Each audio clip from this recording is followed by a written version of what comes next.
If you're someone who's played games back in the early 2000s to around the 2010s, you're probably very familiar with party games. It became a sort of fad for developers to take an IP, make about 10 to 15 rushed minigames, then puke it out onto shelves for people to, unfortunately, purchase.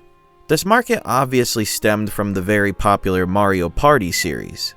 Once companies got wind that they didn't even actually need to make a full game and instead could crunch a couple minigames onto a disc, you ended up getting games like Pac-Man Party, The Muppets Party Cruise, Pooh's Party Game, Eminem's Beach Party, and Our House Party, literally a Home Depot themed party game. Everyone was getting in on the craze, so why not the iconic Kitty too? Kitty actually has more than one party game to her name, but today we just want to focus on the Game Boy Advance game, Hello Kitty Happy Party Pals. Hello Kitty Happy Party Pals released in 2005 and was developed by Webfoot Technologies. These guys have quite a strange lineup of games in their repertoire. Most of their releases are card games or traditional tabletop games just put into a digital format. Although they had some pretty substantial releases, especially when it comes to Dragon Ball Z. Webfoot yoinked that coveted Dragon Ball license and pumped out 5 games on the GBA. Some of these games are actually quite highly regarded critically, but others not so much. Webfoot also managed to have some of the most low-tier PC shovelware under their belt too. They are a very strange developer as a whole. There's no real way to know what you're getting with these fellas in terms of quality. Let's hope we get some high quality for this game though. Loading up the game, you're off to a good start with pleasant music and a good-looking main menu. There are 3 options to select from. Party Time is the main game mode, Passwords is the game's way of saving, which older games often tended to do, and Party Games is all of your mini-games immediately accessible to you if you don't want to play the main mode. There's no need to cover the Party Games option, as we'll see all of them in Party Time anyway. When you load up Party Time and finally get into the game, you'll notice the visuals are very good looking and have no real issues off the get-go.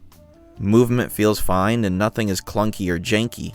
Interactions all work as they should. It's all just functional, which is a good start. Some of these licensed games can't even get past that functional stage. Now we get into the gameplay.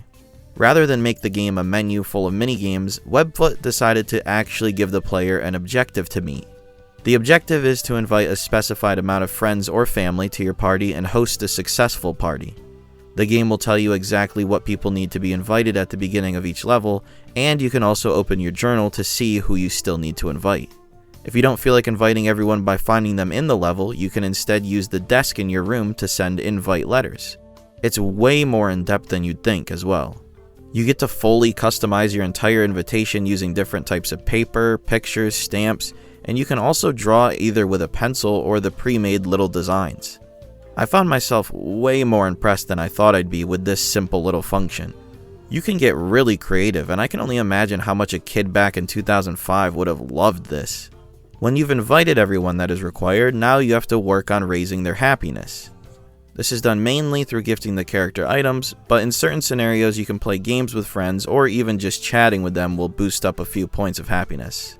Every character has certain likes and a few dislikes. The key is meant to be finding everyone's likes and using that to your advantage to boost their happiness heavily, but I found it a lot easier to just stockpile a million items and stuff them down everyone's throats when the party starts. Where you get the items is how the party games come into play. You'll stumble across party games throughout the world, with more and more becoming unlocked as new areas unlock. Each level gives you access to a new part of town, in turn allowing you to play new minigames. Your parties also change locations every level. The first level you'll be in your playroom, but a few levels down you'll be all the way at the other end of town throwing a banger of a party at an arcade.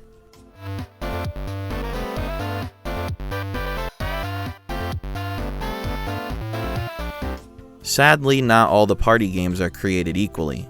There are a select few games that are without a doubt the best way to grind for items. When you're just starting out in the first few levels, I found a game called Bouncing Balloons the best way to get a ton of items.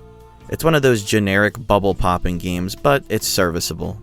Nothing about it tries to do anything new or interesting. Later on in the levels, playing shop hop, bowling, or pinball is the way to go for copious amounts of items. Shop Hop is a Frogger clone where you run to the end of the level, avoiding shopping carts and collecting all 3 of the items. This one is by far the best way to get items, but man does it get old quick. Having the exact same layout of the course every single time wears thin very quickly. Bowling, as the game calls it, is actually skee ball, and this is one of my favorites. It requires a lot of skill and also looks and plays really well. I'm kind of surprised how well they did for the physics of the game considering it's a GBA game. The touch I really enjoy about skee ball is the fact that you have to score a set amount of points to receive specific prizes seen on the right. It makes it feel like a legit arcade and hooks you right in. Kitty is teaching those kids how to gamble young. The last of the most profitable games, Pinball, well, it's just pinball. No spice or excitement to it, just good old pinball. Those are just the best games to play to farm gifts though. There are plenty more minigames. There's 13 in total and they're all games you've seen before many times. There isn't a single unique game amongst all of them. Though that doesn't necessarily mean they're all bad. Every one of them is a serviceable recreation of the minigames they're ripping off, and only a few do well enough to make them actually fun to play. Skee Ball and Cutie Catch being the only ones I really liked playing. Cutie Catch is a clone of those flash games that were popular back in the day where you'd throw something at the correct angle and velocity to hit the other player. It's too short in this version, but it is a lot of fun. I did find some of the games miserable to play as well. The basic slide puzzle game had me sitting there for far too long trying to figure it out. I've never felt more humiliated than having to quit a slide puzzle in a Hello Kitty game because it was too hard for me. Gift Grab is another one that is just exhausting. All it is a basic Match 3 clone, but the levels go on way too long, and there's more than one. So if you want all your gifts from it, you need to sit through the entire excruciatingly long experience. The last gameplay interaction are these items you can find hidden around the world. Oftentimes it will be party decoration items or garbage, but you can find items to gift sitting about as well. The garbage is stuffed into a garbage can for a little overall happiness boost, whereas the decorations can be brought to the party location to liven things up and give you a nice bump in happiness before the party starts.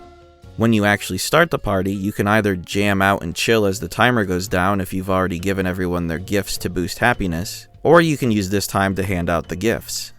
Each level has a certain happiness quota that needs to be hit for the level to be complete. So you have to ensure every character has the correct amount of happiness, or that at least most people have high happiness, as I think it takes the average happiness amongst all partygoers. Once you've completed the level, it's on to the next until you finish all 7 levels in total. Then you've completed the entire game. All in all, it's a short game, but I think it needed to be that way in order to not overstay its welcome. The minigames themselves are all made to be completely functional and serviceable. It's not like you're playing the bottom of the barrel or anything, but it's certainly nowhere near as interesting or creative as your Mario Party games, for instance. The idea to turn it into a management game where you need to play games to obtain gifts, then give those gifts to your friends in order to make them happy is unique enough, and it does act as a nice glue to hold the entire game together.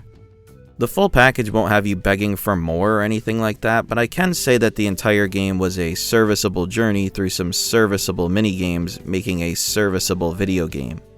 Of course, it's Hello Kitty, so I'm sure its intended audience is much younger than me, and if you were a little kid and played this game back at its release, I think you'd have a blast.